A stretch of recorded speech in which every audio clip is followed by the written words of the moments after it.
तो ध्यान देना यहाँ पे कि विभक्त होने का नियम, जिसको हम डिवाइड रूल, हम इसको क्यों पढ़ते हैं? सबसे बड़ी बात आती है कि ये पढ़ना क्यों जरूरी है। कोई बता सकता है? किसी को पता है कि हम डिविजिबल का रूल हम क्यों पढ़ते हैं? एनीबॉडी, किसी को पता है ये क्यों जरूरी है? किसी को नहीं पता। ये इसलिए हम पढ़ते हैं, जान लेना यार, कि अगर बिना संख्या अगर दिया रहे, अगर उसमें पूछ दे कि बताओ कि ये संख्या क्या इस 2 का डिविजिबल है, मतलब डिविजिबल कहने का है कि 2 से वो पूरा पूरा कट रहा है कि नहीं, ठीक।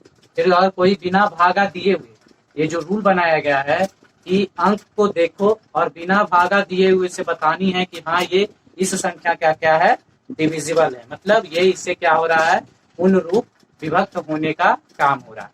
और ये कहाँ पे सबसे ज्यादा ये क्वेश्चन इससे आता है, तो याद रखना कि जैसे हम लोग देखते होंगे कि इस तरह से क्वेश्चन दिया रहता है, 2 स्टार का चिन्ह है, ऐसे करके 3 6 8 दे देता है, बोलता है कि बताओ ये 2 से डिविजिबल होगा या नहीं। अगर 2 से डिविजिबल होगा तो जो खाली स्थान है वो खाली स्थान के जगह पर क्या होगा, ऐसा ऐसा क्वेश्चन मिलता है ना देखने के लिए, और ये बहुत ज्यादा मिलता है देखने के लिए। तो इसीलिए क्या होता है कि बिना भाग दिए हुए, क्या चीज, बिना भाग दिए हुए क्या करते हैं, और उस चीज को हम बताने का काम करते हैं, तो उसको हम क्या कहते हैं, डिविजिबल रूल करते हैं। और डिविजिबल रूल सबसे ज्यादा हमें कहाँ पे यूज होता है, तो कभी हम देखते हैं कि जब हम भिंग के गुना भिंग के भागा यूज करते हैं, उस समय हमको क्या होता है, क्रॉस मतलब कट करने का रहता है। जैसे मान लिया जाए कि 12/36 दिया रहे, अब हमको पता नहीं रहेगा रूल, तो हम बता सकते हैं कि अब दोनों कौन से कटेगा, तो फिर हमको क्या करना पड़ता है कि 2 से भागा देते हैं, देखते हैं कि 2 से कटता है कि नहीं, फिर देखते हैं भागा। तो ये क्या करता है, अगर हमें डिविजिबल रूल पता रहता है तो हम डायरेक्ट यूज कर लेते हैं कि हाँ ये 2 से कट रहा है, 2 6 12 और 18 ऐसे करके कर देते हैं ना। तो यहाँ पे जब हम भींग के, जब हमें क्रॉस करने की, काटने की बात, विभक्त करने की बात आए, तो वहाँ पे हम क्या चीज यूज करते हैं, डिविजिबल का रूल यूज करते हैं। तो पता चल गया कि डिविजिबल रूल हम क्यों यूज करते हैं, पता चल गया क्यों यूज करते हैं, किस लिए यूज करते हैं, बताओ किस लिए यूज करते हैं, बताओ किस लिए हम यूज करते हैं। अभी हम जस्ट बताए हैं कि अगर कोई भी हमें संख्या दिया रहे और उसे कहा जाए कि बिना भाग दिए हुए हमें पता लगानी है कि ये कौन सी संख्या किससे डिवाइड होगी, वो 2 से डिवाइड होगी या 3 से डिवाइड होगी, तो बिना भाग दिए हुए हमें ये उस संख्या को डिवाइड करने का जो रूल रहता है या जो हम विभक्त करने का नियम पढ़ते हैं, उसी को हम क्या कहते हैं, डिविजिबल रूल कहते हैं, विभक्त का नियम कहते हैं। जैसे अभी हम जस्ट मैंने बताया, एक संख्या बता देते हैं 2 7 6, अब हमको बताओ कि बिना भागा दिए बताओ ये किससे डिवाइड होगा, कौन ऐसी संख्या है जो ये इसको डिवाइड करने का काम करेगा बिना भाग दिए हुए, हाँ बिना भाग दिए हुए। तो सबसे पहले हमें क्या पता होना चाहिए, सबसे छोटा अंक कौन सी है, 1 है ना, सबसे छोटी अंक 1 है, उसके बाद 2, उसके बाद 3। तो पता है कि 1 से किसी भी संख्या को भाग देंगे तो क्या होगा, वो पूर्णतः रूप से क्या करेगा, उसको डिवाइड करने का काम करेगा, करेगा कि नहीं करेगा। तब यहाँ पर क्या होता है कि नहीं, 1 के बाद क्या आता है, 2 आता है। अब यहाँ पे बात आती है कि अब 2 से देखना है कि कैसे, तो हमको बिना भाग दिए हुए, तो हमें क्या करना पड़ेगा, और रूल को याद रखना पड़ेगा। क्या करना पड़ेगा, रूल को याद रखना पड़ेगा। तो वही चीज को हम यहाँ पे पढ़ेंगे और इससे रिलेटेड क्वेश्चन को बनाने का काम करेंगे। चलो, तो पहला मैं चलता हूँ कि पहला जो मेरा है 2 से विभक्त होने का नियम। पहला जो क्या है, 2 से विभक्त होने का नियम है, किसी को पता, कोई भी स्टूडेंट को पता है या इसको हम क्या बोल सकते हैं, बताओ क्या बोल सकते हैं, बताओ बताओ किसी को पता है, एनीबॉडी, नहीं पता। तो यहाँ पे ध्यान देना है कि 2 से अगर विभक्त होने का नियम बोले तो याद रखना है कि जो संख्या रहेगा, अब तो यहाँ पे संख्या ही आएगा, अंक तो हम जान गए, मैथमेटिक्स की शुरुआत हुआ अंक से, इसके पहले क्लास में मैंने पढ़ लिया कि पूर्ण संख्या क्या होता है, प्राकृत संख्या क्या होता है, सम संख्या क्या होता है, विषम संख्या पढ़ लिए। उसके बाद उसमें थोड़ा सा चाहिए, एक 2 टॉपिक और था जो कि अभाज्य संख्या, अभाज्य संख्या, तो मैं यहाँ पे बताते चल जाऊंगा कि कैसे ये जब हम रूल बारे पढ़ लेंगे तब। तो यहाँ पे कह रहा है कि 2 से विभक्त होने का नियम, तब विभक्त किस में हम करेंगे, अंक में करेंगे कि शब्द में करेंगे, आप बताओ। शब्द को करते हैं हम, हैं?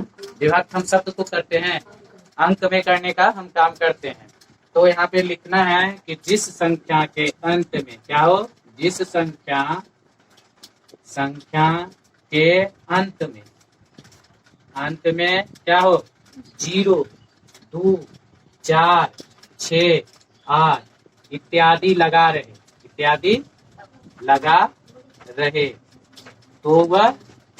तो वह संख्या क्या होगा, तो वह संख्या 2 से विभक्त होगा या पूरा विभाजित होगा, जैसे एग्जाम्पल में लिख सकते हैं, जैसे एग्जाम्पल में क्या हो जाएगा, 10, 12, 262, इसी तरह से आगे भी होगा, इत्यादि होगा ना।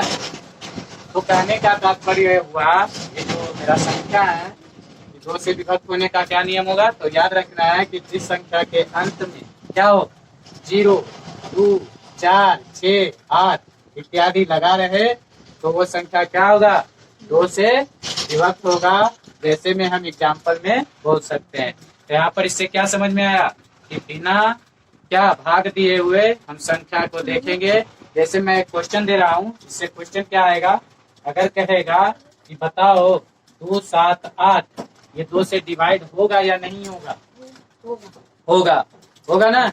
क्यों होगा, तो क्योंकि इसके लास्ट में क्या है, 8 है, और 8 रूल में बताता है कि जिस संख्या के अंत में 0, 2, 4, 6, 8 रहे तो वो क्या होगा, 2 से विभाज्य होगा। तो यहाँ पे ये जो संख्या दिया हुआ है उसके लास्ट में क्या लगा हुआ है, 8, तो ये क्या होगा, 2 से डिवाइड हो जाएगा, ये 2 से विभक्त हो जाएगा। तो यहाँ पर क्या लिखेंगे, अगर कहेगा 2, 7, 8 2 से क्या है, विभक्त है, 2 से विभाजित है, 2 से विभाजित है। तो इस तरह से क्वेश्चन दिया रहता है, इस तरह से बनाने के लिए पूछा जाता है। ठीक, हो सकता है कहीं पर तुमको इस तरह से दे देगा, एक क्वेश्चन इस तरह से भी बना रहता है कि 2 और यहाँ पर स्टार दे दिया, स्टार चिन्ह, और 8 और 2 दे दिया, और बोला कि 2 से विभाज्य करने पर, 2 से विभाज्य करने पर स्टार के जगह पर क्या अंक आएगा या क्या होगा, स्टार के जगह पर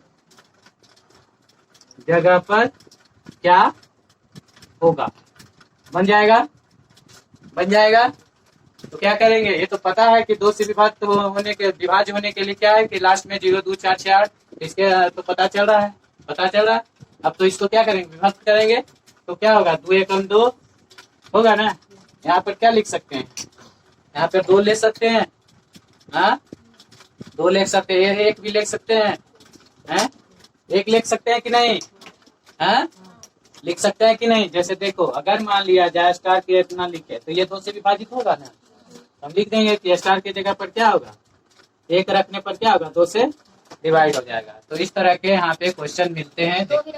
हाँ 2 भी रख सकते हैं, हम तो बताए, बस रूल पता होना चाहिए। तुम्हारा ये क्या है, ये तो हम बस ये बता रहे हैं ना, कहीं कहीं ऑप्शन दिया रहेगा, ऑप्शन तुम्हारा यहाँ पे दिया रहेगा, तो वहाँ पे बस इस तरह से देगा और बोलेगा कि क्या ये 2 से विभाज्य होगा, और जो खाली स्थान है, रिक्त स्थान है, उसके जगह पर कौन सी संख्या होगा, तो तुमको वहाँ पे ऑप्शन दिया रहेगा, 2 होगा, 3 होगा, 1 होगा, वो दिया रहेगा। ठीक, तो इस तरह से जनरली दिखते हैं क्वेश्चन। मैं जो फॉर्मूला बता रहा हूँ, जो विभक्त होने का नियम बता रहा हूँ, उससे रिलेटेड क्वेश्चन भी मैं बताते जा रहा हूँ कि किस तरह से उसमें क्वेश्चन पूछे जाते हैं। ठीक, यहाँ तक कोई दिक्कत, किसी को दिक्कत है तो पूछ लो, अभी नहीं है, समझ में आ गया। हाँ तो ध्यान देना, आगे मैं बता रहा हूँ 3 से विभाज्य होने का नियम। ठीक हो गया, सबका नोट हो गया। और वेरी सबसे ज्यादा अगर हम पढ़ रहे हैं तो ये ज्यादा यूज किया जाता है। दूसरा क्या है, 3 से विभाज्य होने का नियम, 3 से विभाज्य होने का, 3 से विभाज्य सीधा लिखो। ठीक, अब 3 से विभाज्य में क्या होता है कि उसमें हम पढ़े थे कि अगर कोई संख्या दिया रहे, और उस संख्या को कहे कि क्या ये 3 से डिवाइड हो रहा है या नहीं हो रहा, तो याद रखना है 3 का जो रूल है वो कहता है कि जो संख्या हमें दी गई है उस संख्या के योग करने मतलब कि जोड़ करने पर अगर वो संख्या क्या हो, 3 से पूरा पूरा कट जाए या लग जाए या विभाज्य हो जाए तो वो क्या कहलाएगा? संख्या 3 का विभाज्य कहलाएगा। ठीक, तो यहाँ पे लिखना है जो संख्या या दी गई संख्या, लिख सकते हैं दी गई संख्या का योग करने पर अगर वह संख्या 3 से पूरा पूरा विभाज्य हो तो वह क्या कहलाएगा? तो वह 3 का विभाज्य कहलाएगा। क्या कहलाएगा? 3 का विभाज्य कहलाएगा। अब बताओ, जैसे में हम लिख सकते हैं 12, लिख सकते हैं 15, लिख सकते हैं 18, ऐसे बहुत सारे होंगे ना? क्यों? अब जैसे मान लिया जाए, बोला 12, बोला ना, तो 12 क्या बोल रहे हैं? संख्या का योग करने पर। क्या हो? संख्या का योग करने पर। अब संख्या क्या है? 12 है। अब 12 में क्या है? एक है, एक 2 है। अब यहाँ पे योग कर रहे हैं, जोड़ कर रहे हैं, तो ये क्या हो गया? 2 और 1 3 हो गया। 3 हुआ, 3 हो गया। अब बताओ कि 3 से डिवाइड करता है कि नहीं? 3 से अगर भागा देंगे तो 3 से कटेगा कि नहीं? कट जाएगा। तो ये क्या हुआ? जो संख्या दिया हुआ है वो क्या है? 3 का डिविजिबल है, 3 का विभाज्य है। तो 3 चौके 12 कट जाएगा, 3 पचे 15 कट जाएगा, 3 छः 18 कट जाएगा। तो याद रखना है, अगर 3 का अगर रूल कहे तो वैसी संख्या या दी गई संख्या का योग करने पर अगर 3 से वह पूरा विभाज्य हो जाता है, कट जाता है या लग जाता है तो उस संख्या को हम 3 का विभाज्य कहते हैं या 3 का विभाजित होने का नियम कहते हैं। समझ में आ गया? 3 से तो इस तरह से यहाँ पे एग्जाम्पल याद रखना है। अब आप अगला की 4 से, सोची से 4 से विभाज्य। अब 4 से विभाज्य होने के लिए कोई नियम बता सकता है? किसी को पता है? किसी को पता है? किसी को पता है? नहीं पता है तो याद रखना, अगर 4 से अगर कहा जाए तो इकाई दाई हम लोग पढ़े होंगे 1 क्लास में 2 क्लास में जरूर जानते होंगे। इकाई दाई करना, इकाई दाई मतलब पता है सबको? इकाई किसको कहते हैं, दाई किसको कहते हैं? तो इसमें क्या है कि जो क्या हो, वैसी संख्या क्या हो जो या कोई दी गई संख्या 4 से विभक्त तभी होगी जब क्या होगा? उसके दहाई और इकाई अंक से बनी संख्या 4 से पूर्णतः विभाजित होगा। मतलब कहने का इससे क्या समझ में आया? कहने का इससे है 4 जो विभाजित होने का रूल बता रहा है वो कह रहा है कि जो संख्या दिया हुआ है वो तभी संभव होगा 4 से डिवाइड करने का जब इकाई और दहाई से बनी संख्या क्या हो? 4 से विभाज्य हो या 4 से उसे पूरा कट जाए, तभी वो क्या होगा? 4 का। अब यहाँ पे बात आती है इकाई और दहाई कैसे? जैसे मान लिया जाए इकाई 1 होता है, दहाई 10 होता है। मान लिया जाए कोई एक संख्या, मान लिए 32 है ना, ये तो सिर्फ हम 2 ही अंक लेके चल रहे हैं, इकाई और दहाई। इसमें इकाई कौन सा होगा? ये हुआ इकाई और ये हुआ दहाई। अब बताओ ये दोनों मिलके बन गया एक संख्या, बना ना? अब ये संख्या देखो 32 4 से डिवाइड होता है कि नहीं? होगा। तो ये क्या होगा? 4 का डिवाइड होगा। इसी तरह से अगला जो बनेगा, इसी तरह से और जो बनेगा, कोई भी संख्या दिया रहेगा, लास्ट में क्या देखना है? इकाई और दहाई अंक। इकाई और दहाई अंक अगर दोनों से बना हुआ जो संख्या रहेगा अगर वो 4 से विभाज्य हो जाएगा तो वो क्या कहलाएगा? 4 का विभाज्य कहलाएगा। तो हम लिख सकते हैं यहाँ पे कि दी गई संख्या 4 से तभी विभाजित होगी